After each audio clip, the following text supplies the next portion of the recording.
Gold nugget, because unlike a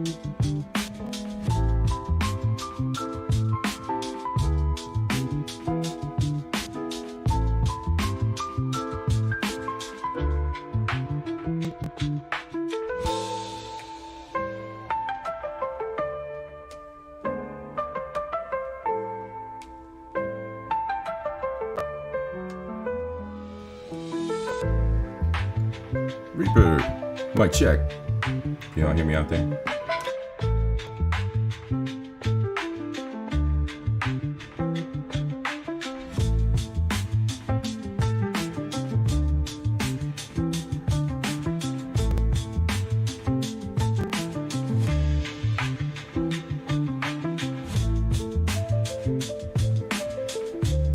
All right, let's see. 1 2 1 2. Nice.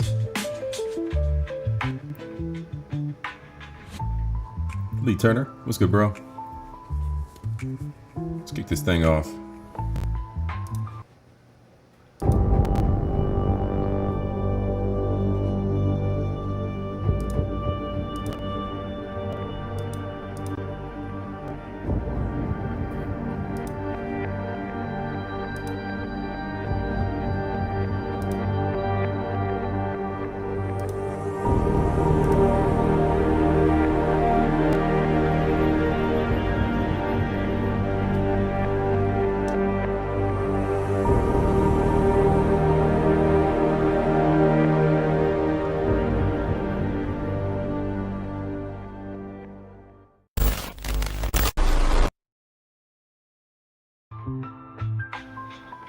All right. So this is our first tech news sit and chat right out the gate. Lee Turner, Reaper, Natty, I see y'all out there. Sure, we'll get more folks in here as the show continues on. Short intro here. Basically, we are talking about internet addiction, the AI bubble, and the convergence of intimate toys and technology. I'm sure many of you are probably already familiar with how debaucherous that world has gotten. Your boy C.I.P. started down this road during the New Year's Eve celebration show. We talked about a recap of what your proclivities were when it comes to the bedroom. So we're gonna round out tonight's show with a little bit of sexy time talk and what the adults are doing at the Consumer Electronics Show. Naughty as they are. All right, y'all. So it's gonna be a little bit of an evening for us. All right, y'all, let's go. Short intro, nothing fancy this time.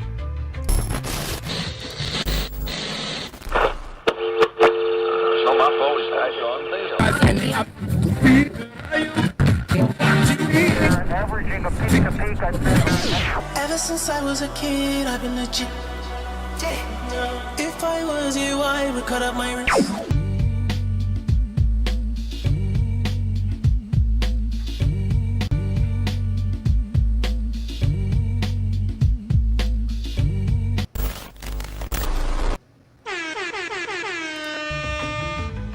All right, y'all.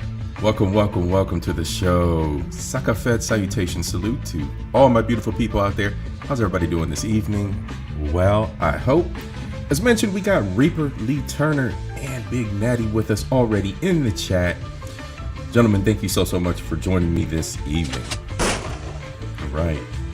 Real bad man. That's right, y'all are the real bad men. First in the gate, Big Natty. So, this evening, got a little bit of a throwback for y'all.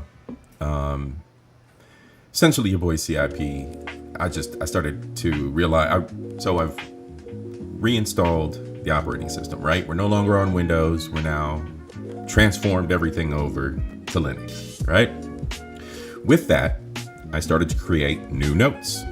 Started to put together New notes for the shows, add a few new elements to the shows. The graphics and everything through OBS are a little bit different, a little more stable. Things are looking a lot better. Audio is a lot better. So things have come a long way with the show. But with that, your boy C.I.P. has just had a massive amount of ideas starting to pour out of my little brain cell, and I wanted to start to lay these out. So what we have tonight is the first of many sit and chats where we've kind of folded a few things together. You'll no longer see the insomnias, no longer do the insomnia episodes. Those were experimental. Everything over here is experimental. But you won't see those anymore. What you'll see are the sit and chat episodes, melanated math, of course. Soca Sundays remain. And then we have a new one, right? We're going to roll the more controversial social stuff up into This is America. We're going to keep the This is America. We started that in December. I like it. I like it. I like the way that it flows. I like what I can cover in those episodes. And again, this is all about evolution over here. This is a hobby that I thoroughly enjoy, bringing this culture, knowledge, and entertainment to you. Please, ladies and gents, hit the like, subscribe if you are new. And thank you so much, y'all. Y'all have got me over the 550 mark. I mean, we're over the 550 mark. From here on out, sky's the limit. I already knew that we were getting here. I already knew that I'm going to get monetized one day. I know I am, one day, right?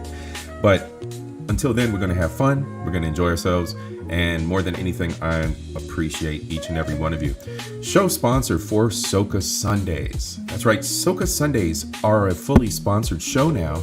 JP, Mr. All My Hoes Demonetized, has kindly made a significant donation to the channel, to the station. And Soca Sundays are now taken care of for the year, you guys. 365 days. 52 Soca Sundays, plus or minus, right? 52 weeks in the year. So we will have, those will continue to be great. Those will continue to be great shows. And every donation that you so kindly give to the channel remains with the channel, okay? Those donations remain with the channel. We improve with gear, we improve with Steam Deck, we improve with, I invest my time as well, right? My time, you know, maybe your boy gotta get a Grubhub here or there. But I invest my time as well in making sure that as glitch-free as possible, your boy brings great shows to y'all. So there's always that as well. Who else we got out here? ZL, I see you out there, bro. Janesta Coleman. You gotta say it with passion. How you doing, sis? I see you out there. All right, y'all. So I think I've waffled enough for the beginning. Let you know where we're at. We got a little bit of a new format and flow for 26. We're gonna do the sit and chats like tonight. We're gonna do Soca Sundays, melanated math. That's gonna cover topics related to the melanated folks, to us, right? And the This is America series, which are gonna be monthly. I think we're gonna stick to monthly on those. Kind of wrap up my social perspective on things that have occurred, right? I think that's a good layout. So we're gonna be a little bit Soca Sunday heavy for 2026. We're gonna be a little bit tech heavy, melanated maths, and This is America's. They're gonna flow in and out as we go, right? All right, y'all. So thank you again for being here. Hit that like and subscribe, or subscribe. All right, so let's get started here. What do we have this evening? Yeah, we have a blank screen. Give me 1 second here. Internet addiction. That's where we're gonna start. So we're gonna start with internet addiction. Let's get this moved over here where it needs to be. All right. So the first thing we're gonna watch here is actually kind of crazy. This is from 40 years ago. This is from the 90s. It's 1996. This is Tech Lover, Ruins Relationship, Science, Technology, Vintage, Internet, Addiction. So this is where we're going to start. And then we're going to take it to an article where We're looking at individuals that are flipping the script on technology. They're actually going into using dumb phones again. And I've been kind of curious about this, or where the convergence of a smart assistant, maybe like one of those little mini tablet devices that kind of look like a 3/4 size cell phone, would actually have all the social medias and things that I need to maybe text and type and react to and respond to. But my main device would basically be a flip phone. So it's an idea that individuals are exploring, minimalistic tech, right? So we're going to take a look at that as well. We're going to read through that. Janessa talking about the weather. Looks like tomorrow is going to be 5 degrees in Detroit. That's crazy. That's crazy. But what is not crazy is the fact that we're probably going to be about the same temperature. I think we're going to be about the same temperature up here. Overnight, we're dropping down to the teens, it looks like, and then you have that burst of cold that comes right before the sun rises. So we're looking at, let's see, 6 a.m. sunrise, it'll be about 17 degrees. By 8 p.m., it'll be 7 degrees. It'll be 7 degrees. So the temperatures will literally be steady falling all day long. It's insane. John, how are you, my friend? How's life? I've been a little bit away from the keyboard, handling some business with the elders, as well as taking a little bit of time to refocus my little brain cell. Hope things are well in your end. All right, so let's go. Let's explore internet addiction in the 90s. It's 7:30 in the morning. Stephen Longer. Maybe. Are we glitching out here? Give me just a second. Is home from. I don't think we're glitching out.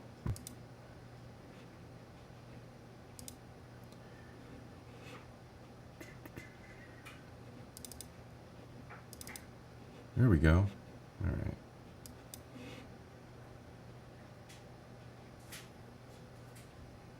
Yeah.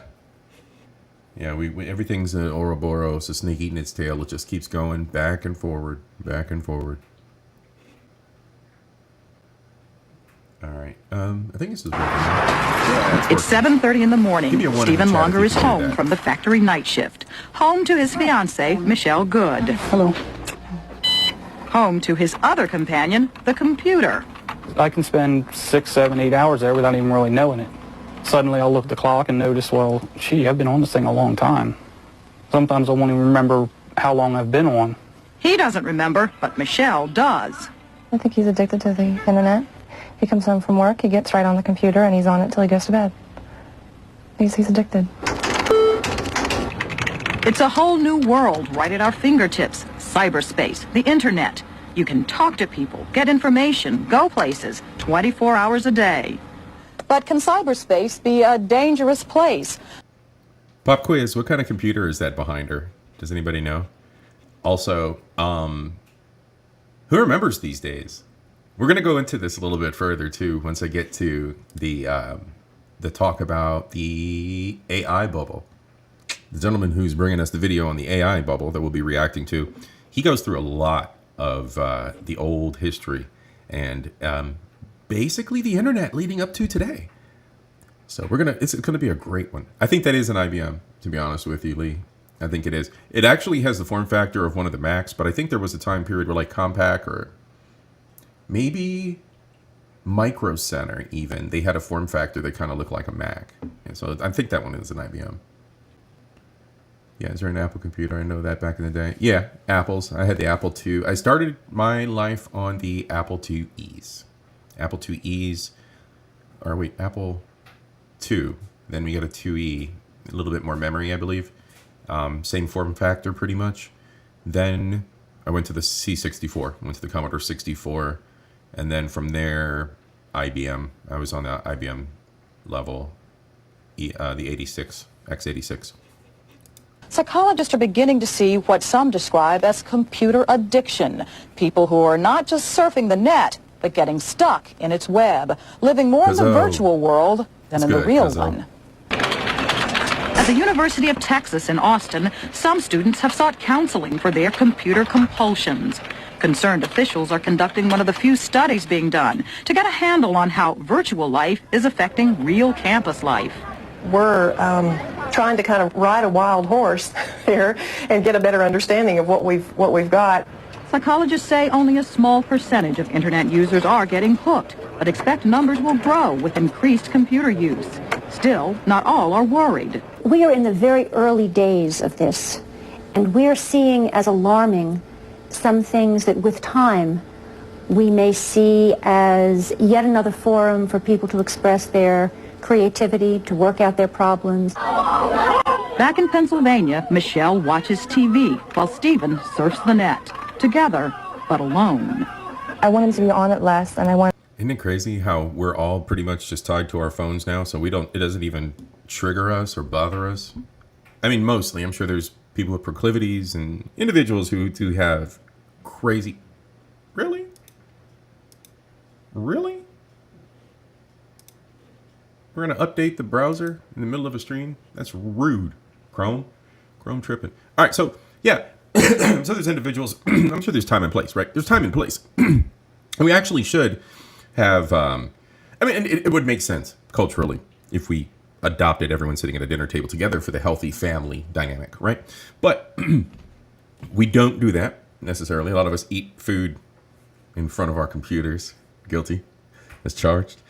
So, a lot of us don't have those kind of dynamics and healthy interactions with other individuals during our mealtime or during our private time. But for those of us that do, it has become kind of commonplace. Everybody's sitting there staring at their devices, even when you're sharing time together. Speaking from experience, I'm sure you guys have experienced it too. Yeah, you sit there in front of there watching Netflix and chill. You're pretty much just texting and social media and doing other things and chilling at the same time instead of actually chilling, so to speak. I want us to spend more time together so we can get to know each other again and become what we were before the computer. Interactive interference, chatting on the phone. Effective life in a world where virtual reality competes with the real thing. Ideas for the home of the future. A horizontal refrigerator that eliminates stooping. A chopping table that adjusts to your height. 2 waist-high ovens with sliding glass doors are a part of the range. One a roasting oven, the other an electronic oven that will broil bacon in seconds, bake potatoes in 5 minutes, and roast a family turkey in only 3/4 of an hour. That's crazy. Refrigerator doors that open and close by push button. By making them revolve, there we go. It means that he can make them do the walking for you. And he's been able to pack into this single 5-foot cylinder, for example, cupboard space, dishwasher, microwave oven, more cupboard space, an enormous double refrigerator, which you could sublet if you wanted, and this double cooker. And so, if you happen to be over here with one hand in the bread sauce, for example, everything's still just where you want it. You can get extra stuff out of the refrigerator. And if you want to get rid of your dirty dishes, you just give it a push, and round comes this super dishwasher. How? Engineer friends, how did they run the plumbing and everything for that? How? What kind of mess? How did they run that? Without having to move at all away from these hot plates. Storage units. These automatic plastic dispensers contain everything from sugar to split peas. But this storage unit contains a very special kind of storage. Information storage. That's crazy. That's almost like something you'd see in a sci-fi flick. Like on a bridge of a ship. These automatic plastic dispensers contain everything from sugar to split peas. But this storage unit contains a very special kind of storage. Information storage. Because this kitchen has the very latest in Keep Up with the Joneses style status symbols. A domestic computer terminal. It's not connected to £500,000 worth of computer in the basement, of course, but to a centralized computer bureau. The Centralized Computer Bureau. Let's go. internet. The internet, otherwise known as Beyonce's internet, depending on what side of the internet you come from. Al Gore's internet. All right, so where are we? Let's move forward. We're going to go into what trends people are partaking in. What's good out here? He said I could explain the plumbing, but it would take several hours. Like, I know how you can do the power, right, on the rail, but because they use that kind of wiring for the servos for robots, for the new robots that are out, right? So I know how that can work for like the circuitry to make things move in a round circle, right? You still have the electronic connection, but the halo connection thing, the ring. But I don't know how plumbing would work, sir. That's absurd. It's freaking absurd, especially if it spins 360. It's insane.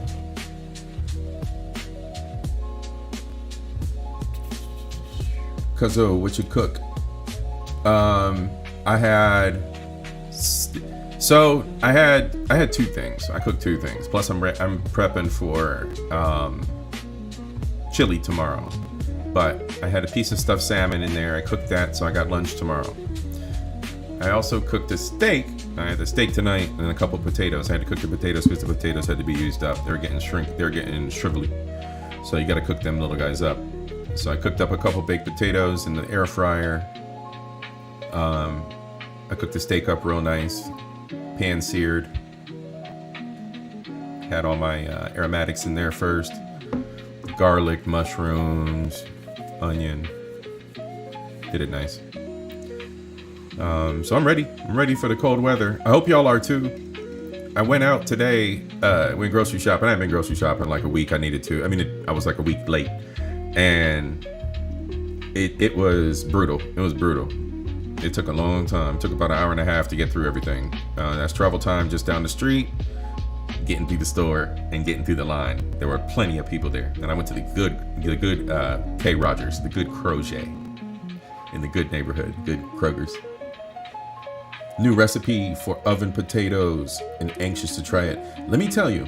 So I've been using a new recipe for potatoes in the air fryer. Chop them down whatever size you want, lube them up with oil, whatever seasonings, right? Sprinkle them with cornstarch.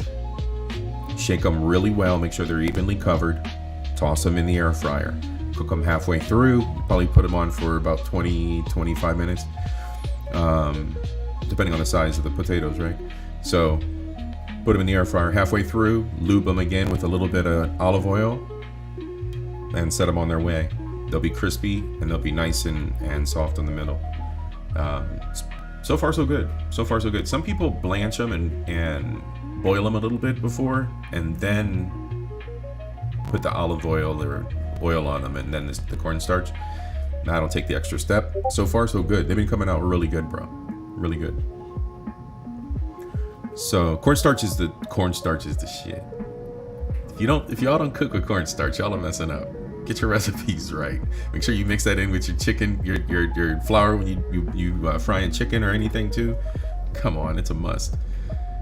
All right. Dumb phone owners have lost their minds. All my Gen Z friends want to ditch their smartphones. It's cool. They're cool, but there's more at stake than they think. Or so this author thinks. This author is Alana Klein. Alana Klein. So this is written from the perspective of a woman, right? All things fair. My friend Lala is the crunchiest person I know. Whatever crunchy means, y'all explain in this chat. She refuses to kill bugs and rats. She once made me. Made me what? She once made me try her homemade wine. Disastrous. A few years ago, she quit her food justice non-profit to live in a yurt. Oh my God, she's a hippie. Against her will, she did own an iPhone for a time. She had no choice. Told Told her she couldn't perform her duties without one as a student. Had to have two-factor authentication and all that. So it rattled her, I'm sure. That's what we're getting to. But Lila's... So upon graduation, she gifted herself a dumb phone. And boy, was that phone dumb. Designed for weaning themselves off of smartphones. It connected to Wi-Fi, but not to the internet. It didn't accommodate apps. And her response is, I think my main reason for getting rid of smartphone was that I felt like my brain was being consumed. Most of my 20-something friends want a dumb phone like her. Then she says, I'm familiar with the sympathetic to the urge. I waste hours a day losing sleep. And then there's the tyranny of the scroll, right? We are scrollaholics anymore. Ideologically, I sound like the sound of, ideologically, I like the sound of withholding personal data from corporations, right? Not signing up for every app that you see just because they're offering you a deal. They're not. They're harvesting your data, you guys. I've talked about this before, and I do promise that I will go forward with more of these episodes. As I mentioned, I will be doing the personal security again. I'll go back over that again. I went over that last year. I encouraged everyone. Where's mine at? I think it's in my bag. I think I got it off the side here. But I encouraged everyone to go out and invest in a USB stick of some kind, a thumb drive of some kind, and to use it as your key pass. And I provided everybody with software on how to do that so that you can use this as your all-in-one password. You use one password to get to all of your passwords, and it makes your life so much easier. So we'll talk about that again in the future. Otherwise, go back, like, subscribe, please go back, check out last year's security episodes. They're pretty well described. But all right, so people are kind of leaning toward dumb phones, but there's kind of a problem with that. Those of us that are older and grew up and evolved with technology, evolved with smartphones to where they currently are, we also were of the self-sufficient, information-seeking age. We still know how to navigate libraries. We remember MapQuest. We remember waiting on the line 1-800 numbers to get information instead of using the internet, right? So we are well versed in what to do when the Terminators attack and all the power lines go down and we no longer have technology. We are familiar with how to navigate north, east, south, and west, right? We know these directions. We understand how all this works. We understand how to look up information. We may have not used those skills in a long time. Think about how many numbers you've retained in your head. People's phone numbers. How many of your friends' phone numbers have you memorized?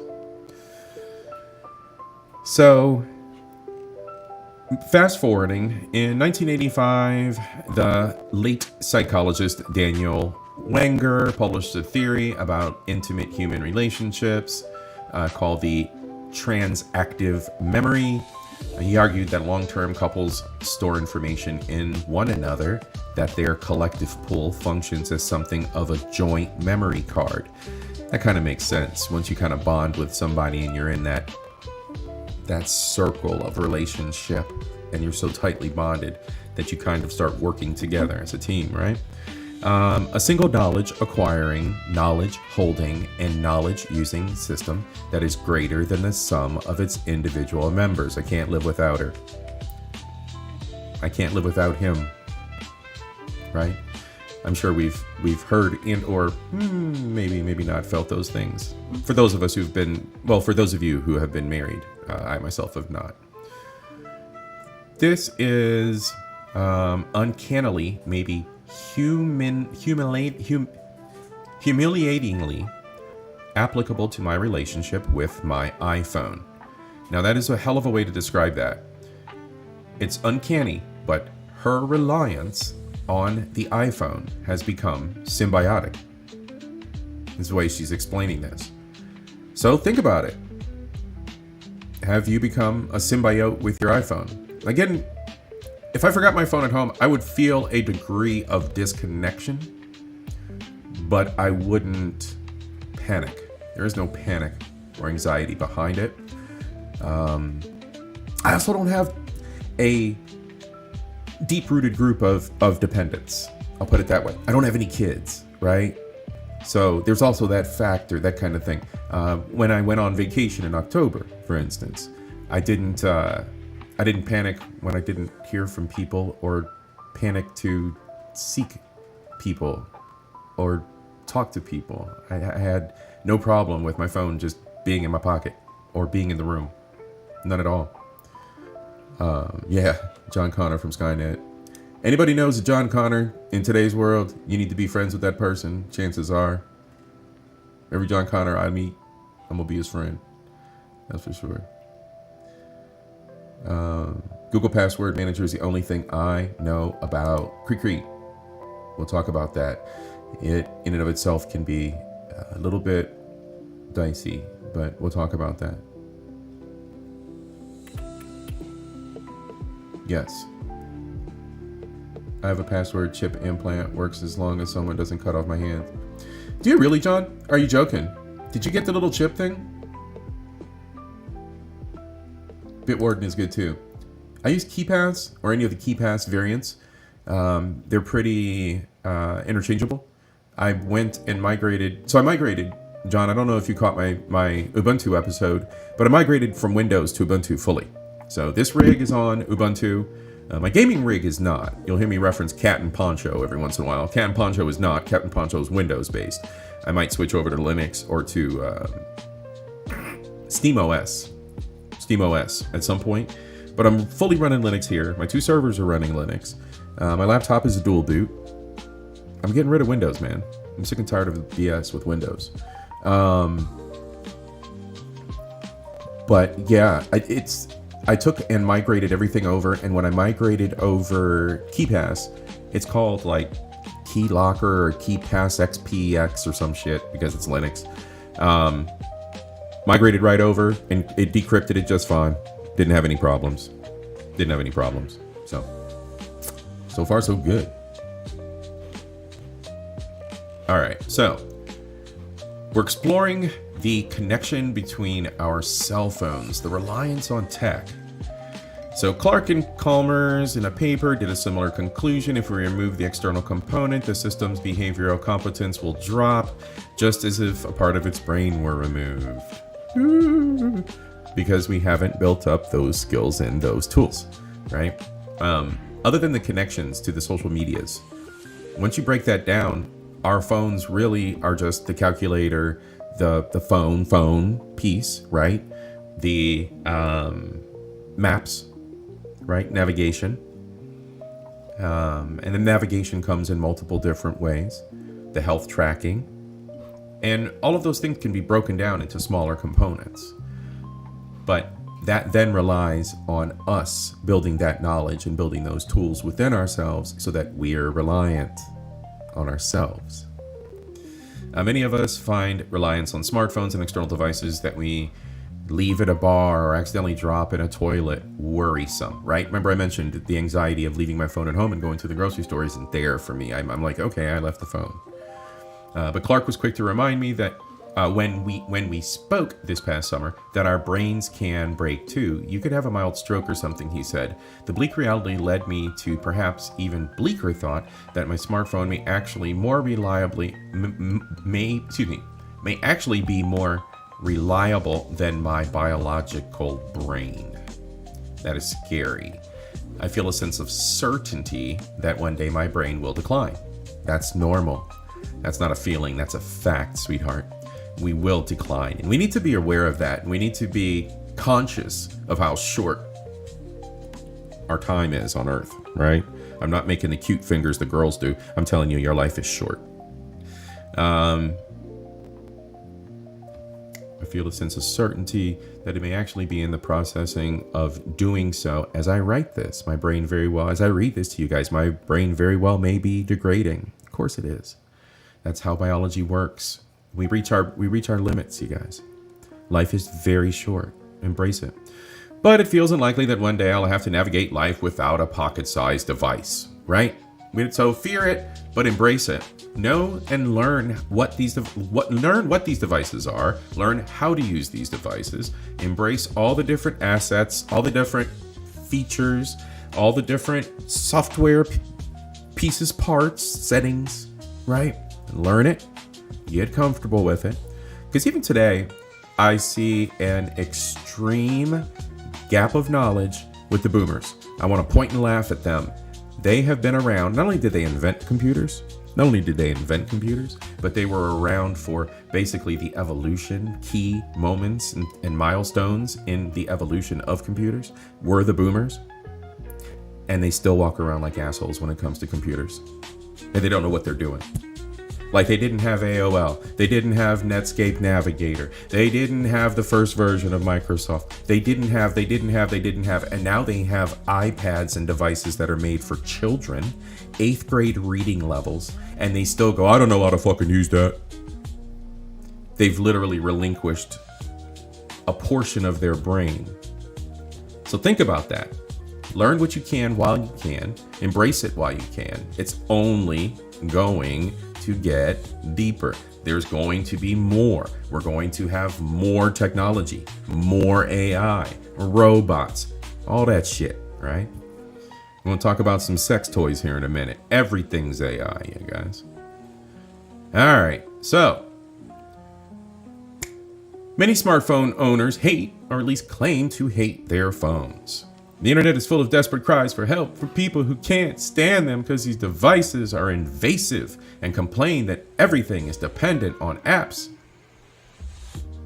Just talking about that. My friend Lila's post, iPhone era hasn't been all sunshines and rainbows. When I text her asking what about the smartphone inconveniences her the most, she replied, I'm going to text you on my computer when I get home because long messages are one of them. That might be a good thing. How many times have you fired off a senseless message too quick because you can? And you didn't think it through? How many times have you fired off a message that was half-baked and your idea didn't go through and then you complicated something? We've all probably done it at least once. How many times has somebody done it to you? Right? It's very difficult to convey what you're feeling and what your emotions are when you just see text from somebody. So if you have the moment to sit down and actually think about what you're going to text them when you get home, think about all that time you have before you pop off and say something you shouldn't say. This may be a godsend for some people. That's not an inconvenience if you think about it. Glass half full. This particular difficulty, she later wrote to me in the familiar comfort of her MacBook's iMessaging app, often dissuades her from responding to messages altogether. What did I just say? It alleviates you of having to worry about that. You can even have canned messages to say, I'll hit you later. I hit you up when I get to my other device. Pin you when I get home.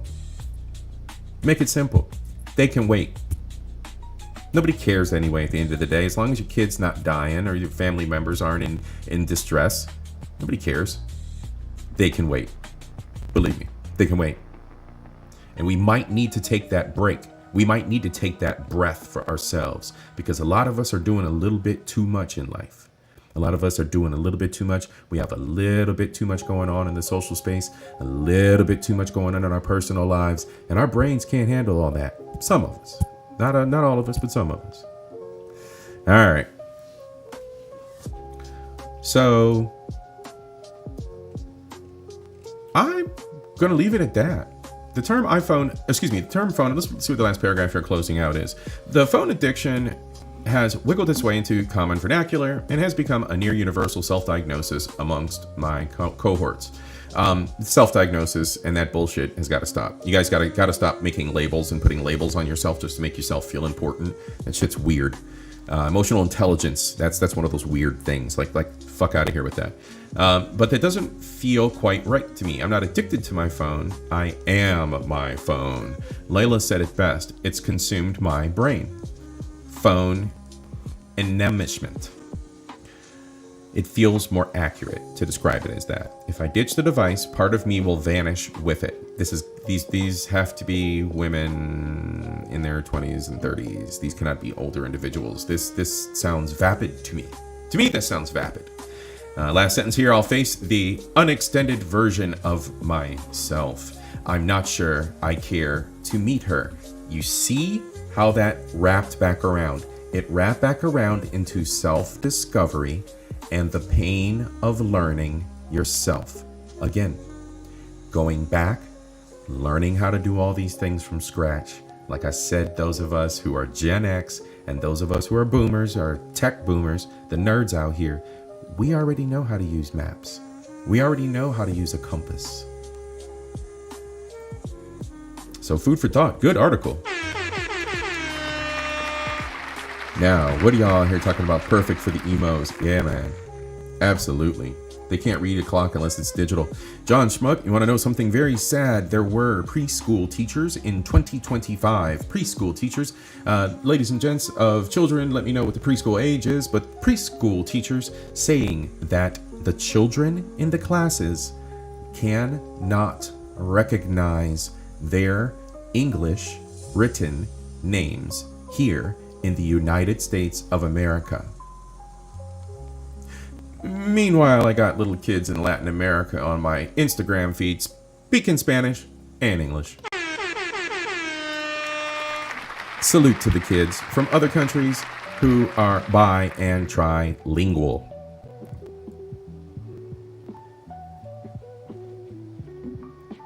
All right, y'all. What else we got? UUNet. Let me tell you, man. I was what, 1800 baud? This 1800 baud was my first modem. 14.4. I think 14.4 was the highest that the Apple had. Maybe. That's what I had. And then after that, I found out how to, oh man, I went from 1800 baud to learning how to bind 56K modems so I can get damn near ISDN speed.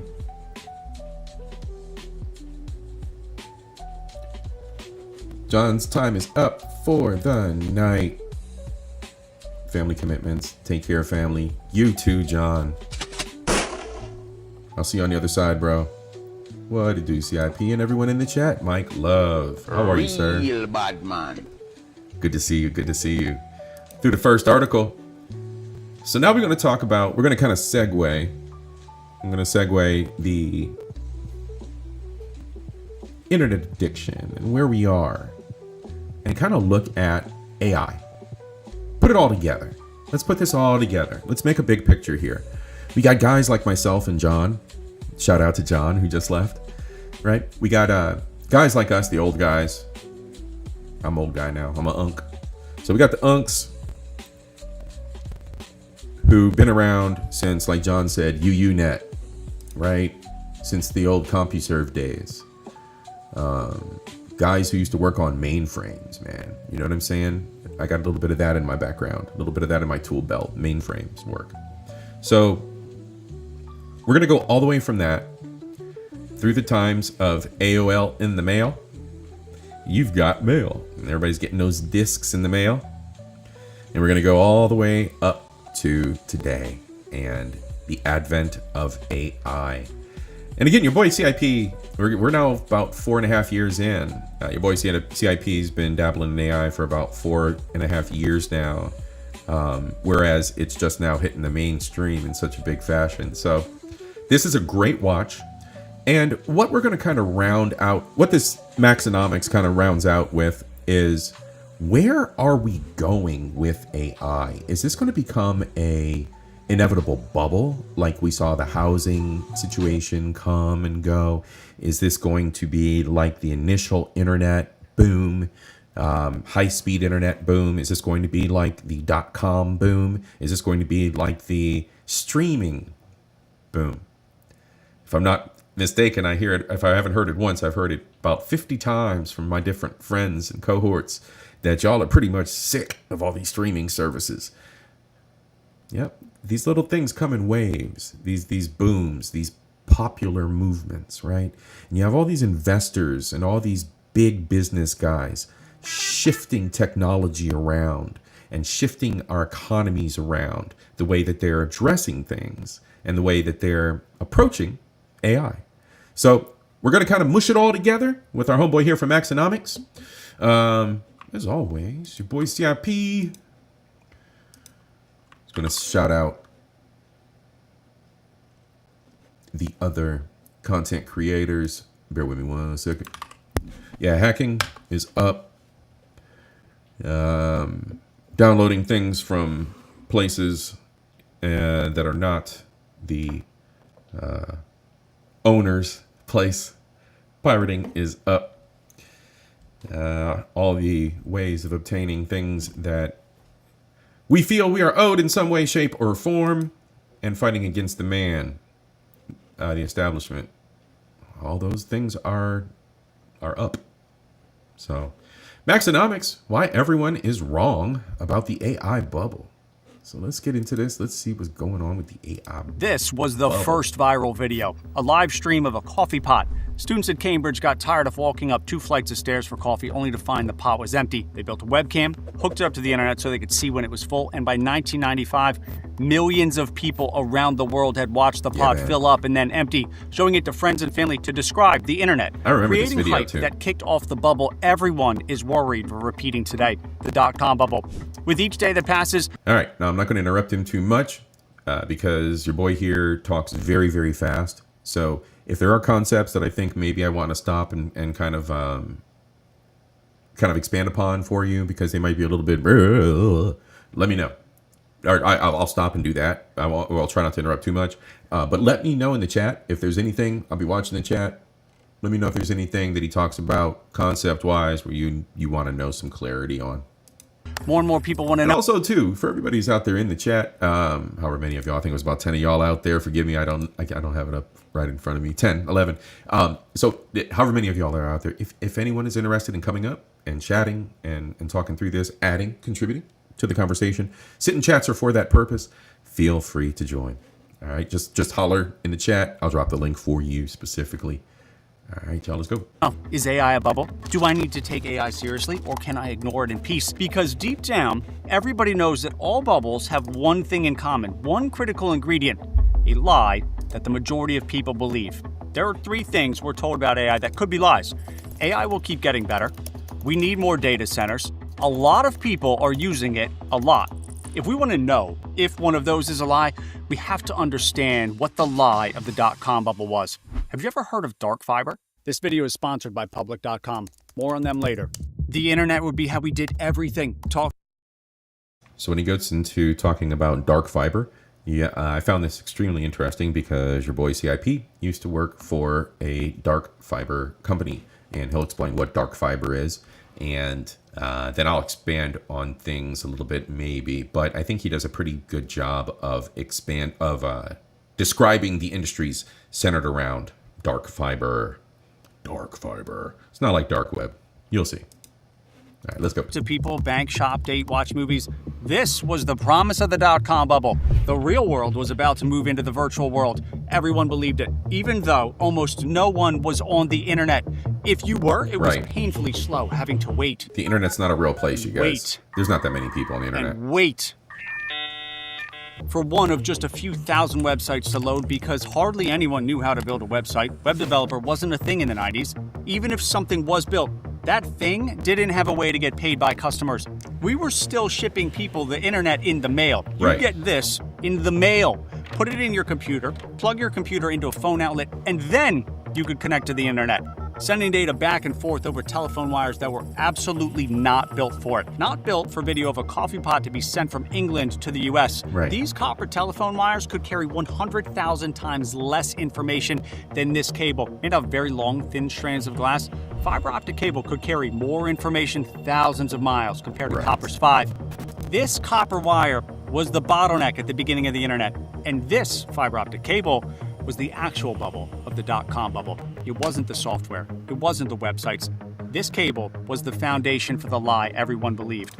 And he's going to explain how it goes into the big business piece of this, right? It's not just us. It's not just the software. It's not just the users. They always blame. Right now, there's a big shift in video gaming happening, right? And we'll talk about this probably one of the tech updates. With video games here in America, things are very much tilted toward social messaging, period. Western game developers have adopted a social messaging standpoint. They have extremely aggressive DEI campaigns internally within these companies. And as a result, if you go woke, you go broke. A lot of video game companies are basically folding. Some of the biggest names in the video game industry are actually being sold off to Saudi companies and the Chinese because America sucks. Right. Because we had to get involved in social messaging, right? We couldn't make attractive video game characters. We had to make characters that were essentially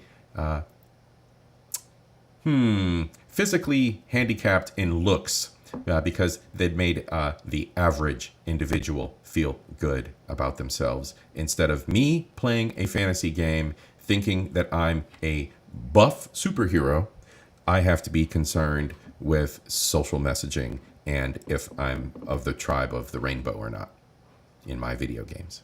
Whereas in Asia, we get all the big tits and booty meat we want in video games, as much as you want, with as many mods as you want, with no problem. There's no social messaging there. You're not bound by pleasing and appeasing the loudest members of our society that, truth be told, are really only a small portion of our society, right? All right, y'all, before we continue, let's go. More money, yeah. More money, more dollar bill. More money, yeah. More dollar bill. More money, yeah. More money, more dollar bill. Cuzzo, FDNHT Trend, show producer for tonight. Thank you so much, Cuzzo. As always, as mentioned before, everyone, the donations remain with the channel. Everything goes back to the channel and goes back to what I produce for you. Thank you so much, Cuzzo, as always. All right, so yeah, so there's a shift, right? And what happens is it's all about the adoption. It's all about how these companies push their messages. So the big corporations pushed messages that we needed to invest in this fiber. This fiber was going to be everything. Watch how we ended up dumping it on ourselves economically. So let's get into this. Eerily similar to what's happening with data centers today, except in one critical way, which I'll explain in detail here in just a minute. Companies in the 90s started laying as much fiber optic cable as they could get their hands on. Much more than we could possibly use. The U.S. data network is a series of cables that form a mesh around the country. Starting as basic telegraph lines, each cable was made of one iron strand. The data required for phone calls to work forced every telegraph line to upgrade to 2 copper strands. By 1995, the 2 major cross-country cables running from New York to L.A. had been swapped out for fiber optic cable, with branches running to regional hubs. That was more than enough for what we were doing at the time. What was used mainly went to phone calls. A tiny sliver went to the people browsing the early internet and the few thousand websites it had. But as the Cambridge coffee pot made the rounds, as the hype began to build, people looked back at what happened when the network went from telegraph messages to phone and said, fiber optic cable, more of it, right now. Just 5 years later, 13 new cross-country fiber optic cables had been laid. Companies were announcing their plans in almost overnight, raising billions to lay more fiber optic cable. The route from Houston to LA went from having just 1 to 5. New York to Washington went from 2 to 10. The United States to Europe went from 3 to 12.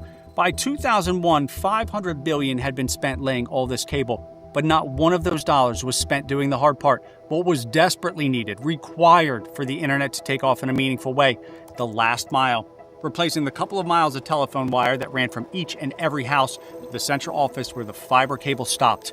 How? Right. So they could install all of this fiber optic cable everywhere, right? From coast to coast, across the nation. But it doesn't matter because from the street where that fiber optic is to your house is old, crappy copper. So unless somebody was going to invest in last mile installations, right? The last millions of homes that were going to be the last mile, literally and what happens is you'll have the big central offices, then you'll have small junctions. I also worked in cable for a while too. So you'll have small junctions in neighborhoods or small distribution hubs. So even between the distribution hub and where your neighborhood is, right? You get to one of these fancy new neighborhoods with the houses that are built out of matchsticks, and you think you've done this great thing for $250,000, $300,000, but your cable and internet sucks. That's because no one has taken on the responsibility of digging the trenches through your neighborhood to give you fiber optic to your house. So when you hear Verizon Fios is coming to your neighborhood and coming to your house, they're doing last mile installs. And the company that it does that is contracted by Verizon to dig the holes in the ground, run the cables to your door, put a new box in your house, and have all of your systems in your home link up to that brand new super fast highway for the internet, the fiber optics. So I used to work for a company that did last mile stuff, and it was preparing for basically today, preparing for where we are now. To be the backbone of demand for the internet, supposed to browse the web at high speed if the cable from their home to the end of the fiber optic cable was still telephone wire. How was Pets.com supposed to get everyone to its website if they were all still on dial-up? By 2001, less than 10% of all that fiber optic cable was being used, unlit by information moving through it. The other 90% became known as dark. Hey, Mike Love, I'm sorry. Did something happen, bro? I'm sorry for your loss, bro. Prayers. Definitely. I'm just kind of trying to piece it together, but yeah, my condolences, bro. I don't take that lightly. So, blessings, man. Hit me up if you ever need to chat. Fiber. People noticed. Investors noticed. The internet was not ready. Internet companies were left hanging like everyone else, well aware that unless homes could access the internet easily and quickly, people would never use their product. 100 milliseconds feels like this. 1 second feels like this. Right. An enormous body of research shows 10 seconds and almost everyone will abandon a computer task. Sites routinely pushed past 30 seconds to load in 2001. Yep. But to really seal the deal, maybe the critical reason homes needed to be moved off telephone wire. Are you on the internet again? Get off, I've got to use the phone. Homes overwhelmingly had just one phone line. Connect to the internet and your phone didn't work. Couldn't call anybody, couldn't receive calls, just a busy signal. Anybody. The cheat code was to get your telephone company to install 2 lines. Tell me you needed a fax line. That was the cheat code. That lived through this period remembers the family fights this would create. The bubble popped. Dragged down not by web companies, but the telecom companies who dumped hundreds of billions into fiber optic cable that wasn't being used. These companies didn't just fall a bit. No. They went to zero. The once mighty Enron Corporation now heading into Chapter 11. Full bankrupt, 500,000 telecom jobs disappeared. The stock market followed, shedding 50% in 18 months, and the economy went with it. Sounds familiar, right? Are we going to have an AI bubble? That's the last question. Concerns about an AI bubble. Is the AI bubble popping? Companies are taking 2 approaches. Some are building their own data centers. For AI to be a bubble, there must be a lie. So here are the 3 things claimed as truth that if they turn out to be lies, the bubble is going to pop. But if they Here's the 3 reasons. Don't turn out to be lies, this AI thing might just be getting started. AI will keep getting better. You know this word, but you don't just know it, you understand everything about it immediately. How the sun relates to Earth, the 2 planets closer, the 5 planets after, that they circle the sun. You see that, and your brain immediately spawns all the bits of information that are relevant to you knowing the word is third. Right. This is not how AI works. AI just knows the word is third. It does not know. It does not care to ask. The word is third. It's the 3rd planet. The 3rd planet of how many? To get AI to know the word is third, we've taken all the text humans have ever created. Every web. Uh-oh. Screen froze. Why are we freezing up? Don't freeze.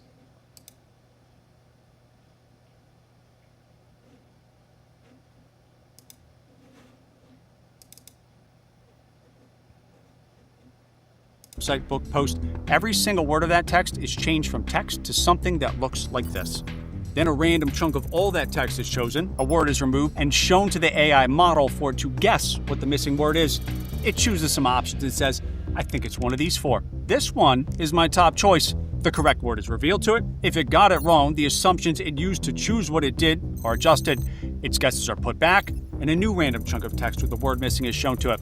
It guesses, updates its assumptions over and over and over billions of times. Right. This is why it's called training. Like a giant glorified flashcard session. Absolutely. Once it's seen enough flashcards, its assumptions finely tuned, starts to continuously get the answers right. That's when it's released to the public. All right. So I'm going to rewind this just a little bit here, just so that you guys can kind of capture how AIs are trained. And the question he asked here is AI going to get smarter? Right? So he's explaining the fundamentals on how AI is trained.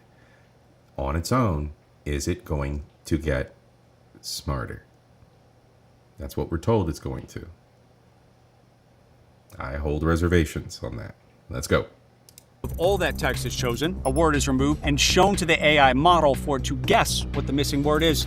It chooses some options and says, I think it's one of these four. This one is my top choice. The correct word is revealed to it. If it got it wrong, the assumptions it used to choose what it did are adjusted. Its guesses are put back, and a new random chunk of text with the word missing is shown to it. It guesses, updates its assumptions over and over and over billions of times. This is why it's called training. Billions of times. Billions of times, right? So just in the snap of a finger, it's calculated billions of times. And that's why all of those data centers are being built, so that it can do those calculations that fast. That's why there's so many hundreds and hundreds of data centers going up to put computers in that can process that data that fast. Training, like a giant glorified flashcard session.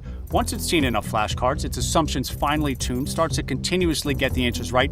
That's when it's released to the public. Just the assumptions, those numbers that tell it how to guess, that's the model. Yes. So when we say a new model has been released, it's a file of assumptions that have been refined by an enormous amount of flashcards. The smartest child that has ever existed. And it is in that where you can choose to take a cup half full or a cup half empty view of whether or not AI will keep getting better. Because you were not your smartest as a child. You will not reach peak intelligence until somewhere around 70. First learning language through repetition, hearing it, speaking it. You were forced into math as you went through school. As time goes on, you start to see connections between things that are different but similar, like flashcards and training AI. It might seem incredibly smart. We might call it the smartest child, but that's because we take for granted what a child really knows. A child knows what rain feels like, that water from a cup will spill if you don't drink it slowly, when to start running to kick the ball, how much a piece of paper weighs. Every hour they've spent alive, they've spent interacting with the physical world. They don't know what gravity is, but they know what it feels like. If you show them this, just like you, they immediately know what it feels like and what it tastes like. You can estimate how much it weighs. You felt one before, allowing you to connect what you've experienced to the data you get just from looking at it. Do you know how much information you get from your eyes? Beamed into your one screen on game day, you see one angle of the game at a time. The standard side angle, sideline angle, from above, cross field, downfield. Most being shot on the workhorse camera of NFL broadcasts, the Sony HDC. 12 of these that each cost about $80,000 are constantly running to make sure every frame of action is captured, ready to be shown at a moment's notice. But only shown when someone in the control room calls out, "Stand by camera 2, take camera 2. The feed clicks over from one camera, which continues to run, to a different one. As this repeats over and over throughout the game, your two eyes are gathering almost the same amount of data as those 12 cameras combined. If you were to hook those 12 cameras and your eyes up to identical hard drives, both hard drives would fill up at about the same time. That's how powerful your eyes are, and why the vast majority of people involved in making AI better see the glass as half full. Text is very useful, but just scratches the surface of actual knowledge. Humans can estimate distances, predict how a shadow will move, generate an idea of what the other side of a rock might look like, even if we haven't seen it. Let me show you something. This is an image of the largest gold nugget ever discovered. You haven't seen the other side of it, but if you imagine it in your head, What you come up with will be far better than what AI comes up with. Because if I ask it to rotate this gold nugget around its y-axis 360 degrees, as soon as it has to imagine what might be on the other side, utter failure. It's never encountered the other side of this gold nugget because unlike a word, sentence, or even paragraph, it is truly unique. But you have played or handled thousands of rocks, enough to know that they don't do this when you turn them over. How would AI know unless it's seen a bunch of rocks? Revealing the gap between how smart AI can be and where it is today. Vision, touch, smell, sound are all far more information dense than text. Splitting the question of will AI keep getting better into two parts. Can it and will it? It can, but will it play with thousands of rocks becomes a question of... We need more data centers.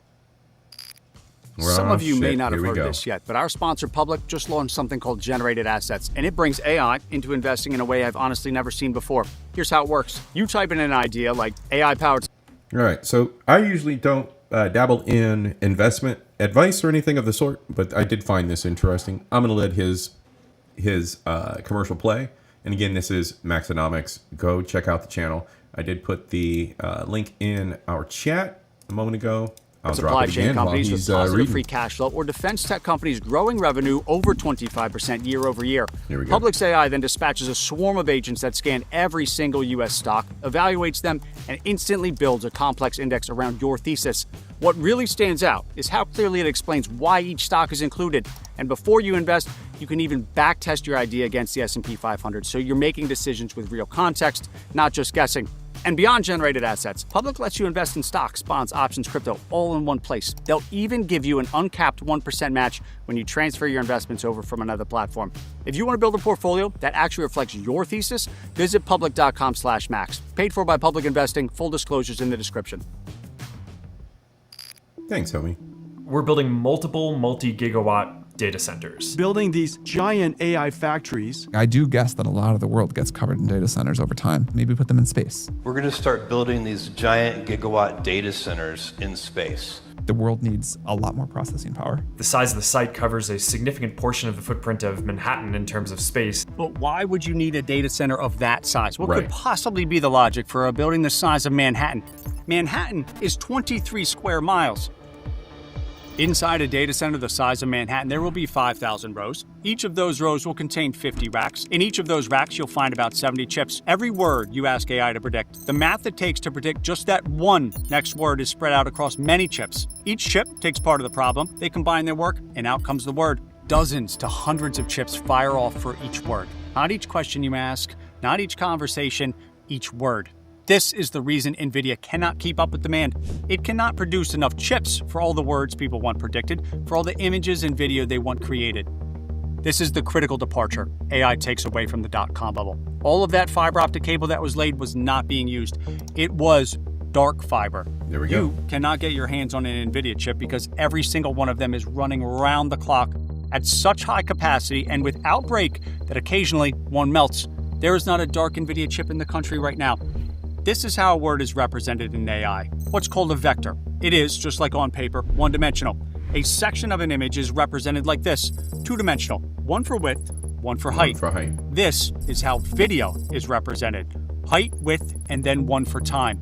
Three-dimensional. One frame of video footage is 1 million times more information dense than an average word.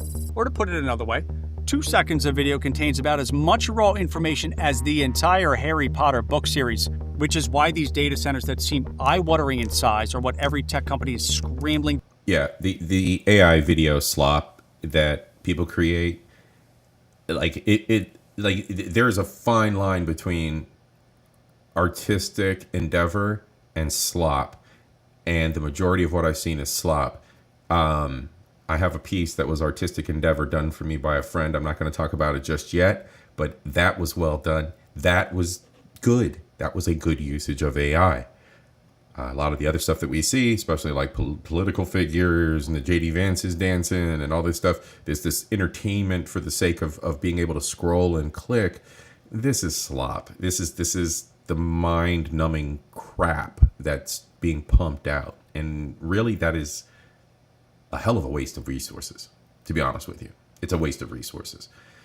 You know, People have told me for my entire life that I look at life way far too seriously and this, that, and the other, and you just need to have fun and have some fun. I don't find that entertaining. I don't find wasting time creating slop fun.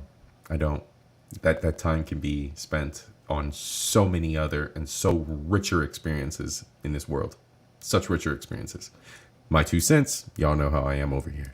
To build, they are looking way past the chatbots we all play with and what it will take to make a reasonable prediction Rangers, at what the other side good, of this gold nugget might look like. Egged on by this one paper that kicked off this whole thing in 2017. Yeah, Texas and Ohio are definitely ground zero for expansion of data centers, Lua. Definitely. These are two hotbeds. We live in the hotbeds right now. Was written about text, but was found to be just as useful in virtually every other type of data.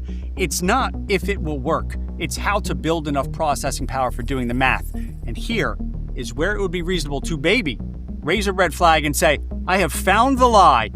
Maybe, because we need more data centers is really code for we need more electricity. Flip every single power plant on, turn the sun on bright, make the wind howl, and this is the total amount of electricity the United States can generate at any given moment. But of course, some power plants are down for maintenance. Clouds are out today. The wind is calm, making this the realistic amount of electricity we could generate if we went full blast. A place grid operators never want to be, so they bake in room above the spot where electricity demand always peaks, midday during a brutal heat wave. To build all the data centers that have been announced, that room operators require, the safety margin, it almost evaporates, not just sometimes, forever. 24 hours a day, 7 days a week. It must always be on because data centers don't turn off. Mix and match however you like. The amount is equal to 100 nuclear plants, tens of thousands of square miles of solar panels, plus batteries, half of Texas worth of windmills. Damn. This doesn't happen. Electricity demand doesn't grow this fast, has never grown this fast in the history of humans. Scrambling to find electricity to the point of turning the infamous nuclear plant at 3 Mile Island back on, or taking on all the complexity of having their own power stations built, they have this paper. They know it works. Everyone else has this paper. Everyone else knows it works. So just like an arms race where countries race to have more firepower than the other, can't fall behind, every tech company feels forced to do whatever it takes to solve the electricity problem. That is, for the moment, the telephone wire problem of AI. But if the electricity problem cannot be solved, all the expectations for what AI will do, the products companies will sell, the amount of money these companies have become worth, it all gets called into question. It can be done. We know how to do it. It's not a full red flag, so maybe for now we just raise a yellow flag. Everyone is using it, a lot. They found that if you used it just 3 times in 1 week, 95% of people would never stop using it. They were in for life. Look at how clunky these were. This was 97, 98, dozens of companies trying to bring order to the internet, but all this, that's not really why you were here. You just wanted your question answered. 1 box, 2 buttons, and 10 blue links. Powered by a new idea that said, you know what people will probably want right at the top? The pages that have the most other pages on the internet linking to them. We'll call it PageRank. So simple, so good. Once you tried it, you did not go back. Out of 100 people that would try it, 95 became permanent users. The only other products that have come close to Google search for getting people to stick around, Facebook, Instagram, Uber, and WhatsApp. But even those fall miles short of Google's 95%. So for those in the AI world, it was mildly concerning when ChatGPT wasn't anywhere on the list. A lot of people tried it, a lot of people never came back. But then something that rarely happens, happened. People who had dropped off 5 months before started coming back to try it again. This is not a thing. This line, what we call a retention graph, it never goes back up. Once people try something and ditch it, they do not come back. How many unused apps do you have on your phone? So a version of this chart started swirling around social media. ChatGPT had gotten users to come back, yes, partially because their model had gotten better, but also because they said, hey, there's this other tier service we offer. It does more. It's much smarter. You can have it, but you've got to pay for it. Turns out people wanted more. They wanted smarter. Yep. They were thrilled when they could pay to have more, signaling to everyone that, hey, yeah, building data centers, let's do it. Definitely build them as fast as you can. But then, just a few months into the excitement, this happened. China's latest AI breakthrough has leapfrogged the world. Let's talk about DeepSeek because it is mind-blowing. I wonder whether DeepSeek has kind of changed. I mean, it feels like it's upended the race this week. A completely unknown Chinese company released this paper that showed the world that actually we can do that. what you're doing, but with just 1/10 of all the chips you're throwing at it. We're just 15 guys in an office, not even really a tech company. We're a hedge fund. Cue the panic. DeepSeek claims that it built an AI model for less than $6 million. Not a B, $1 million. Down big, especially the tech-heavy NASDAQ. Shares in the advanced computer chip maker NVIDIA plunged overnight. NVIDIA dropped 17% NVIDIA just raised $500 billion in market cap in a single day, all because of DeepSeek. Many thought this was a crystal clear news signal that, hey, data centers? No good. Shut it down. Unable to put themselves in the shoes of the people who know the difference between how a word, image, or frame of video is represented for AI. People who immediately thought, that's interesting. I wonder what happens if we take that and use all the chips we have instead of just the 10th they used. This whole thing will probably get 10 times cheaper. And so it did. Now those people happy to pay for more could get 10 times more for the same price, revealing one of the keys to truly understanding how people actually behave. If something gets cheaper, we don't choose to use the same amount of it and pay less. No. We choose to pay the same amount and use a lot more of it instead. What's called Jevons paradox. On average, one whale had 2,000 gallons of oil in it. Oil that was, just like electricity today, the way people lit their home, except that enough whale oil to keep one lantern lit every night for 1 year cost $1,200 in today's money, making hunting whales an extremely profitable yet brutal profession. Find a whale, harpoon it, pull it to the side of the boat, strip the blubber off, cut it into pieces, boil the pieces, and out would come liquid gold that would arrive at city ports on ships that, by the time crude oil was discovered, had to stay out on the water for 3 or 4 years before they had found enough whales, forcing all but the most wealthy to go without light once the sun went down, until a guy figured out how to make kerosene from oil. At 1/10 the price of whale oil, houses went from maybe one lantern to a kerosene lamp for each person. Kerosene gave way to cheaper electricity 70 years after that. A lamp in each room turned into dozens of light bulbs throughout a house. To today, where people have more lights than they know what to do with. Just like the car, refrigerators, coal, oil, farming, Jevons paradox frames the story of every major technology. Humans like stuff. Comb through the data, look at the slides, and you will see chart after chart that looks like one of these. That shows 1 year after the DeepSeek incident, AI use has increased 50x. Not 50%, 5,000%.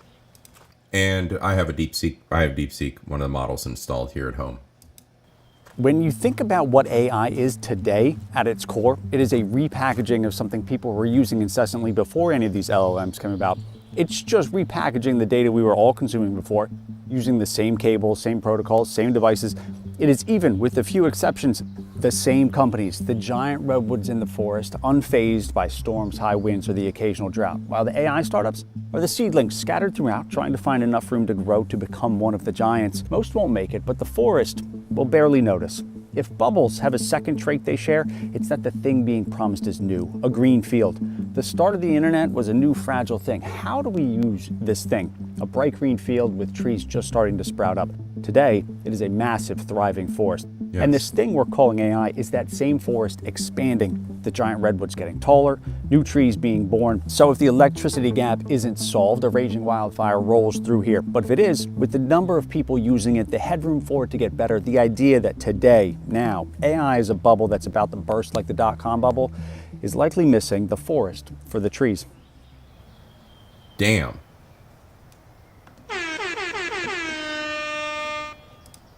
That was a hell of a way to close out on that. It's not definitive, right? We're not going to have a definitive answer just yet. We have to watch all of these trends. We have to watch the behaviors of humans. We have to watch the behaviors of the companies in the market and what they see and what they want to, how they feel AI fits. Now, there's a lot of adoption of AI that I don't agree with. I don't think AI needs to be in every single piece of software. I think a calculator needs to just be a calculator app. It doesn't need to talk to me. It doesn't need to do anything fancy. It just needs to be a calculator app. I think my map app needs to just be a map app, right? I think there's a place and there needs to be simple photo editing and Photoshop type applications, right? Then you can have second and third tier higher that integrate AI features and AI fundamentals and things in the way that it treats the art or whatever it is that however it's servicing us, right? But I've seen just too much too much. They're just adopting too much of it to the point where we're becoming reliant on the AI and not our own minds. And that's where my fear lies, because I see that already at work, for instance. And I think if Mr. Schmuck was still here with us, John was still here with us, he'd be able to tell us as well. But at work, for instance, they've leaned in very, very heavily to Microsoft Copilot, to where you're required now during your meetings to record and document your meetings and transcribe them using Copilot, so that we have an AI documented transcript of the meeting. I find that to be a little pedantic, but that's just your boys C.I.P. Maxonomics. The link was dropped in the chat a couple times for you. Go check him out. Go check him out. They got a lot of good information. As always, your boy C.I.P. does not waste your time or my time with resources that are not worthy. So go check them out. Also, as always, like and subscribe. Like and subscribe, you guys. All right, we're in a home stretch. This is the viewer discretion is advised. Viewer discretion is advised. All right, everybody heads up. Hide your kids, hide your wife. Or maybe not the wife. The wife might enjoy this part. Hide the kids. All right. The faint of heart, those of y'all who are on your heart meds, maybe this might not be this portion of the show for you. All right. Yeah, we're exploring the best sex toys of the Consumer Electronics Show 25. So this takes us back to 25, but we're going to kind of fast forward because it follows the same trends. It follows exactly the same trends as 2026. So what we're seeing is the convergence of pleasure and technology. This one's called the Odoki, the Handy by Odoki. This one is a table-mounted device for the gentleman. Hands-free experience, completely hands-free.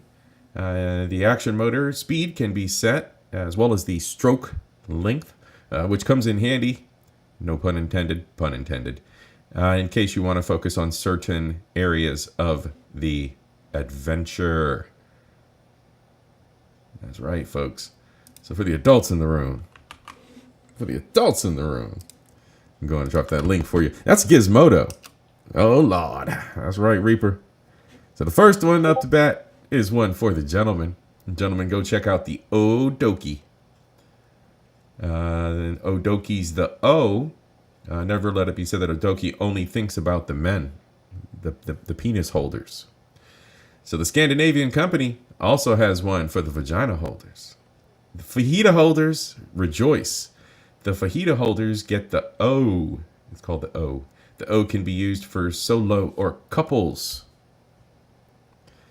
Speaking of sound, you can use your Spotify playlist. Vibe to the beat, ladies. Vibe to the beat. Next up, the Love Sense Mission 2. That looks directly connected to a cell phone.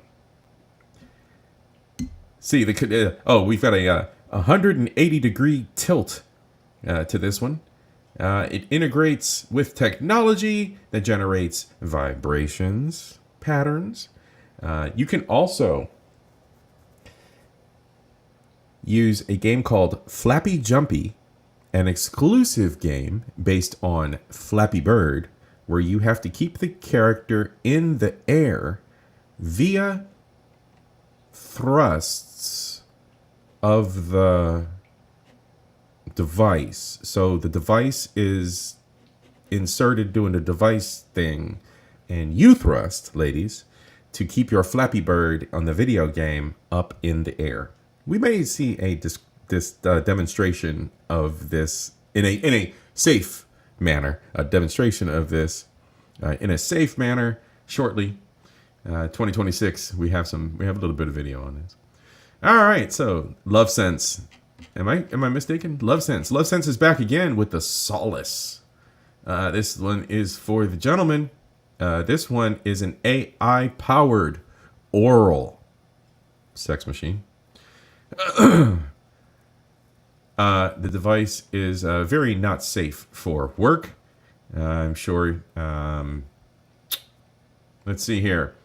One of my favorite things about the LoveSense products is the voice sync action in the free companion application. That means your partner can stimulate your voice, so it's like a love letter to you.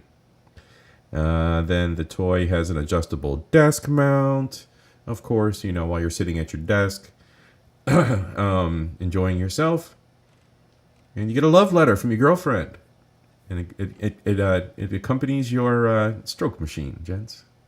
All right, next up, the Motor Bunny Playmate Fluffer Haptic Relay Plug-in. Let's see here. So this is... Oh, by the way, this article is written by a woman. I've been a gamer since I was a little girl, but in almost 45 years, I've never played a game quite like this. The Motor Bunny, maker of the Straddle-style sex machines, Straddle-style, I'm going to leave that to your imagination, has found a way to make some of your favorite video games a little XXX. Say hello to the Motor Bunny Playmate. Wow. All right. So what do we do with this? Reminiscent of an N64 Rumble Pack, and it works in the same way. Plug it in, and you know what? All right. All right. Have at it. Flick the bean.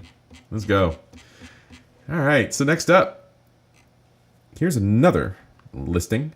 Yeah, this one is mysextoyguide.com. Go check it out. I'm not dropping this link. Let's see here. So we have a orgasm trainer. All right. We have the Svavcom interactive fleshlight. So these are AI controlled, ladies and gentlemen. AI controlled. O vibratory aid. And it looks like, let's see here. What does this one have, an app? Or what is this one? Oh, it's the same thing. Same company. Yeah, that's the same company we had just seen. So these were, again, kind of like leading into what went on. And then we got 2026. All right, so we're going to wrap this whole thing up. Here I thought the bots were the only thing out there. The bots ain't the only thing. The bots are not the only thing. See, the industry has gotten used to all of this fuckery, so to speak. So what they've done is they said, okay, well, everybody can't afford a bot. So what if we just sell them the bot parts and put an app on it? Just sell the bot coochie without the bot, and then you put an app on it.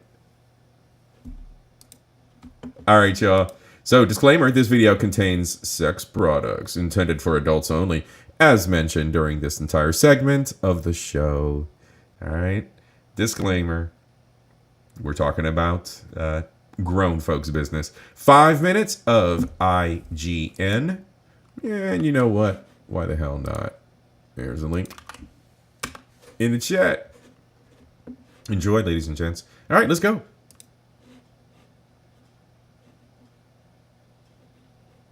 There is silence. If we're going to be at CES, we might as well check out the toys. And I'm not talking Legos, but we are staying bricked up. I'm not here to kink shame anyone either, but we're going to check out these toys and show y'all what it's all about.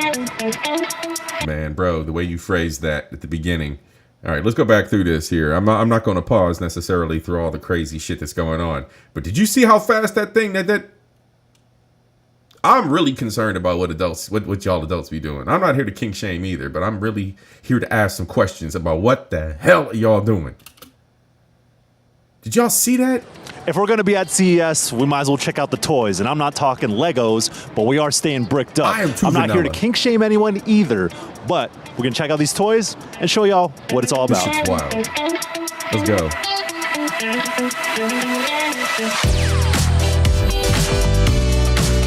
I'm sorry, what the fuck is she holding? These toys, what the fuck is she and holding? show y'all what it's all about. What is happening right now? It's called the Jack. Y'all are that serious? Y'all are that serious? Now it has a sling like she's a fucking Ghostbuster over her shoulder. I'm done. What are we doing? Construction work?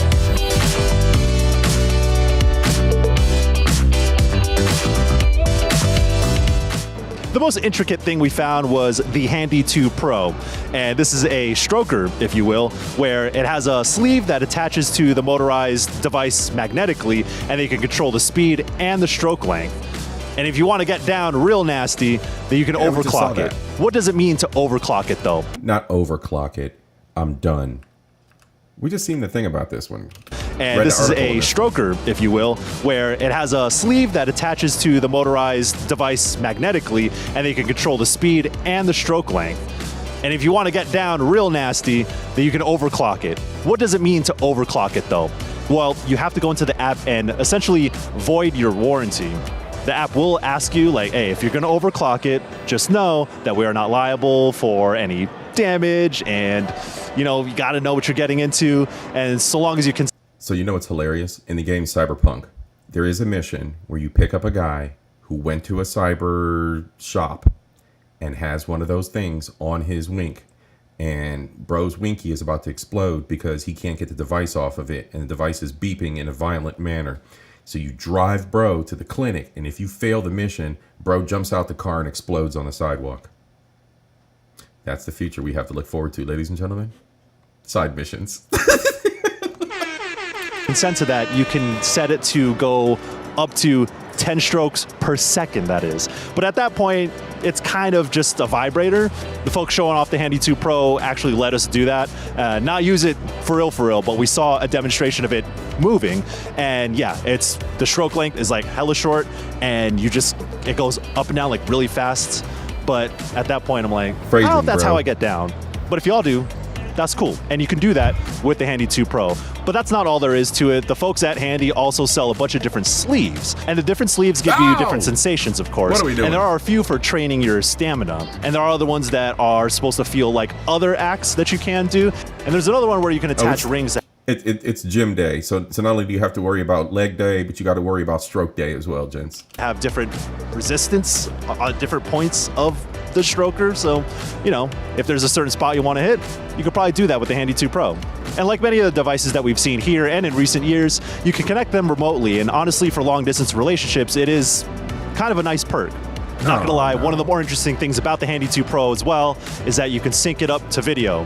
Now, I tested it myself with a Safe for Work demo. And I put on a VR headset, and we have like one of those head scratcher things, but I put my knee against it. So the demo had a woman moving the head scratcher thing on your knee. And so I was looking down with the VR headset, and it was almost synced one-to-one.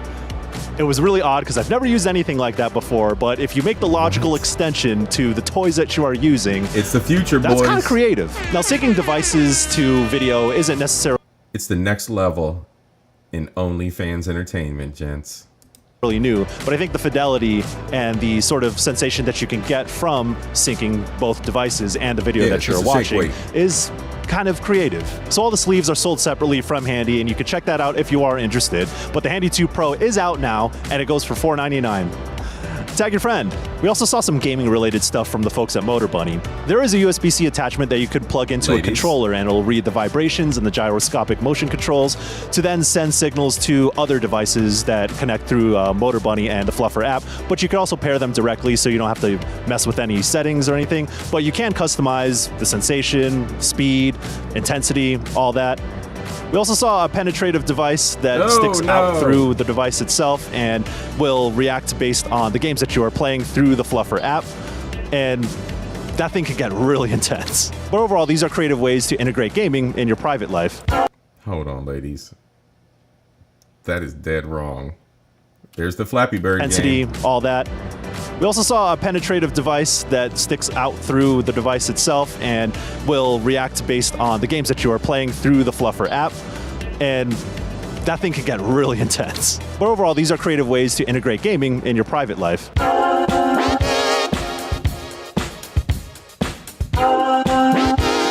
And of course, we had to go see Lovense. We saw a bunch of different things from them. there's an anime AI companion avatar thing, but we got to see the demo, and it's a little primitive. I don't think it's doing anything necessarily innovative. You could ask it to control the settings on the sleeve that you can get from Lovents, but I don't know. I'm not convinced that this is going to necessarily innovate in your private life. Lovents also has a suite of games that will connect to other devices that will vibrate and perform different actions based on what's happening in the game.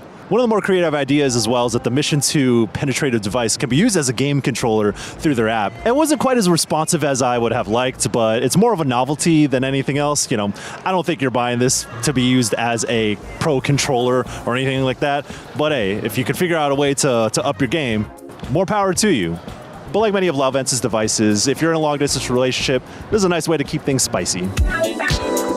Trust me, we covered so much more here at CES, so here's a tip. Stick with IGN.com for all your coverage at CES 2026. Phrasing, bro. IGN, what the hell? Man, all right, y'all. What I got nothing. I got nothing. Just a tip. I got nothing. Oh man, ladies and gentlemen, yeah. So that's our January update. That is your January tech update. So for February, I'm gonna try to find content similar, but we're gonna go down other avenues and talk about other stuff as well. I just figured I'd keep with the theme of the adult entertainment piece as we were talking about that going into the new year. Just kind of ease into January with a tip. I mean, with a little bit more. Chels, how you doing, sweetheart? Good to see you. Good to see you. You are catching me at the end of the show, Chels, at the end of the show. Team replay, please. Like, subscribe. If you're new, right? Subscribe. All kinds of great content here. Got a travel channel, got the gaming channel, and I've got this channel for the social commentary and all other topics as mentioned. Now, your boy C.I.P. is doing things a little bit differently for 2026, as mentioned. I've got Melanated Math. I've got these sit-and chat shows, Soca Sundays, and This is America. This is America is going to be the culmination of the social commentary and the real punch. And those will probably be like once a month. But yeah, this was the January kickoff for the Sit-and Chats Tech Talk. We're going to do the Tech Talk as much as possible. There'll be other stuff to talk about with the Sit-and Chats. I'll be having the homies stop by on Sit-and Chats as well. The heavy hitters, Brian and Alex, with Your Gamer, as well as with the... Oh, yes, as you can see, your boy CIP did get his dude chop today. Got a nice little haircut. Visited barber, Keisha. Keisha will be joining us. She does regretfully apologize that she was not able to visit with the channel this month. We will be hanging out with her soon. So we'll be talking about aesthetics. We'll be talking about hair, talking about makeup, life, and all the things that'll go on the Melanated Math channel. So yes, definitely, y'all. Definitely. 2026 is going to be... It's going to be an exciting year. It's going to be an exciting year. We already had 554 subscribers. Shout out to y'all. Shout out to y'all. I appreciate y'all very, very much. You know what, ladies? Real bad and to man. The gents, the real bad men. Each and every one of you, thank you so much. Give me 1 second here. Thank you, and I thank the There we good go. people of Nepal. You don't even know what you did, but you're brilliant anyway, because the brilliance is the best brilliance is brilliance born not from someone ignorant. That's for y'all. Absolutely. Thank you, each and every one of y'all. Yep, we're going to get monetized. It's coming. It's not a problem. We'll get there. We'll get there. One day. This is all a hobby. This is all for fun. I do this for the entertainment. I do this to share all the little things that go on in my little brain cell. Be it the angsty stuff, be it the social stuff, be it the tech, the photography, whatever it is, I'm here to share it all with y'all and pour into you a little bit of culture, knowledge, and entertainment, right? All right, y'all.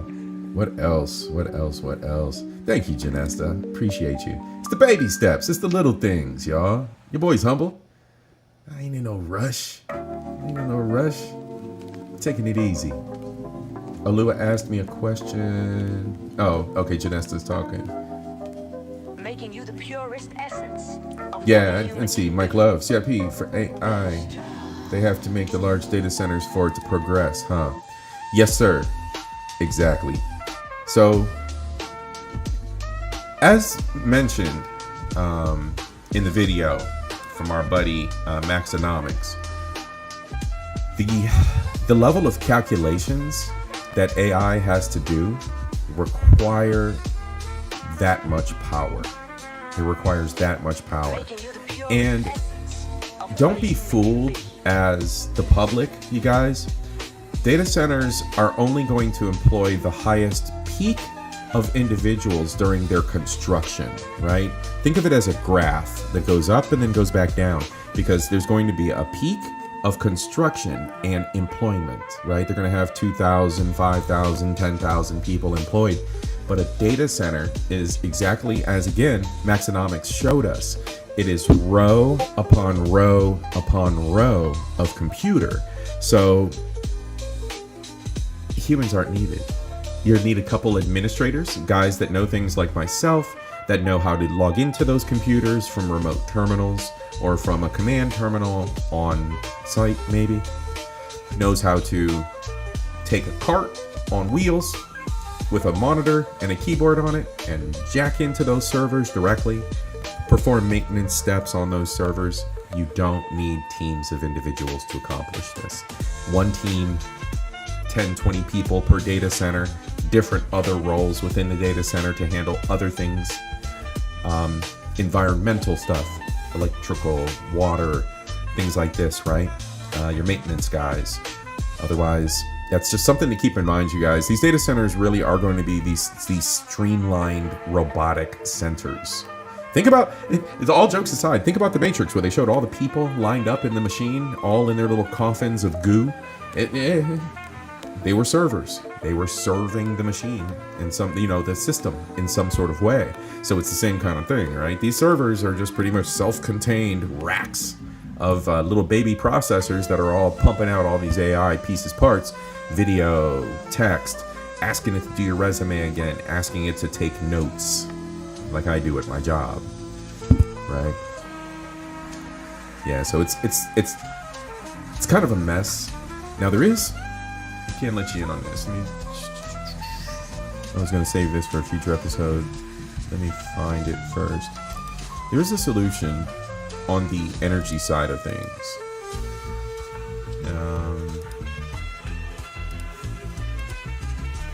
Let's see. Power for the data centers. Let me give you. Here's alternates. There's alternatives here. Other than just nuclear power or coal-fired power plants. Let's go back to the split screen. Oklo. Oklo is designing and deploying advanced fission power plants to provide clean, reliable, affordable energy. So what these data centers are doing is they're installing these little buildings. I was trying to look for some better pictures. This is a good example here. This picture here on screen. What you have is this compound, right? Make it a little bit larger here. Pause. All right, so what you got here, you can see in the main area that it is rectangular, taking up the majority of this picture. Let's just imagine that this is a data center. Now look over here off to the right of this picture. There's a little triangular building in this circle here. This is the power plant. So let's say that this entire facility is a data center. Those little Oklo buildings are nuclear fission buildings that can supply power to the data center. So, to the complex. To what megawattage? I don't know. Your boy C.I.P. has not done the research on this. Did I put that in the chat? No, I didn't put that in the chat. So feel free to go check out Oklo. They are a key player in this. And companies like them are key players that help provide the business behind the business, right? We see Facebook, Amazon, Oracle. We see these big company names, right, that are running the big data centers. But then we don't know like how all that comes together. Like who provides the telephone systems? Who provides the, you feeling me? There's always other pieces behind these businesses. And that's where people like you and me that have the brains for it fit in, and we provide these companies with services and make our money on the back end. But there's always business behind business, right? There'll always be companies that support other companies. And in this case, this is one of the up and coming companies that are servicing some of these data centers. So just a little tidbit of knowledge there. We'll probably go into Oklo a little more. Future episode, we get into more talk about AI and new technologies that are emerging, supporting all the insanity that we're seeing with technology, all the robots and everything. All right, y'all. Yeah, Janesta, it'll come. It will arrive. Your boy CIP will be monetized eventually. No worries. Your son works at a data center. That is awesome. Nerd bro. Let's go, nerd bro. That's what's up. I love it. Yeah, tech bros, stay on that grind. Stack of chips. Save for your retirement, man. Save for your retirement so you don't have to worry about things when you get to be older. Make it easy on yourself. Mike Love, Janesta, Alua, Rikin, JP, all my hoes. Stephen James. Everybody's out there. Chelsea. I want to thank each and every one of you for joining me this evening. I know I didn't name everybody and call each and every one of you out. Big up yourselves, y'all. And be sure to hit that like and subscribe if you are new. All right. As always, got a few words to give. Words of advice. Little words of inspiration. We got a couple days before we'll see each other again. If we have a Soka Sunday this Sunday, if we have one this Sunday, I haven't decided yet. Just, pacing myself as we get through the new year. Considered kind of going to a every other week schedule with Soka Sundays, but I don't want to upset the heathens that love those. I love Soka Sundays, y'all. I love sharing the history with y'all. Anyway, we'll see what's up. We'll see what's up. We'll see y'all in a couple of days, hopefully. Nothing is true, you guys. Everything is permitted. Remember that as you embark upon your Friday, right? Seek knowledge. Everything's permitted. You have every tool at your disposal to seek knowledge. Seek knowledge, my friends, all right? The world around us is not an absolute reality. Your reality is subjective to what you choose to explore in the vast world, right? This world's huge. Get on a plane. Hit your boy CIP up. We're going on a trip together. Go do some things. Have some fun. What you limit yourself to, my friends, and what you experience is your own responsibility. Choose wisely. All right? That's all I can ask for. That's all I can ask of you. Mwah. I love each and every one of you. Everyone have a great night. Get some rest. Take care of your health. Go visit that doctor. Get your annual physical done. All right? Peace.